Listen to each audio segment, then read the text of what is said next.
প্রায় ৭.৫ কিলোমিটার দীর্ঘ পতাকা তৈরি করে ইতিহাস গড়লেন জার্মানি ভক্ত আমজাদ হোসেন। বিশালাকার পতাকা তৈরিতে জমি বিক্রি করেছেন মাগুরা জেলার এই কৃষক।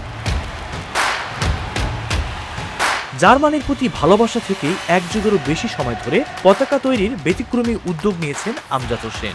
বুধবার মাগুরা সদর উপজেলার নিশ্চিন্দপুর গ্রামের একটি স্কুল মাঠে পতাকাটি প্রদর্শন করা হয়। বিশাল এই পতাকা ঘিরে এলাকায় উৎসবমুখর পরিবেশ সৃষ্টি হয়।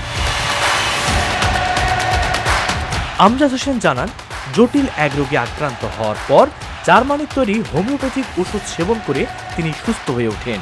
এরপর থেকেই দেশটির ফুটবল দলের ভক্ত হয়ে ওঠেন তিনি। তারা সবাই ভালো খেলে, সেই হিসেবে আশাবাদী যে তারা 100 শিওর যায় এবারও বিশ্বকাপ নেবে। 10 জিতলি গুড লাক, না জিতলেও গুড লাক। 2014 সালে বিশ্বকাপ জয়ের পর জার্মানির তৎকালীন charge d' affaires doctor Ferdinand von তাকে জার্মান ক্লাবের সদস্যপদ দেন। এছাড়া মাগুরা স্টেডিয়ামে তাকে সংবর্ধনা দেওয়া হয়েছিল। পরবর্তী বিশ্বকাপে অন্তত 20 কিলোমিটার দীর্ঘ পতাকা তৈরি করার ইচ্ছে আছে বলে জানান এই জার্মান সমর্থক।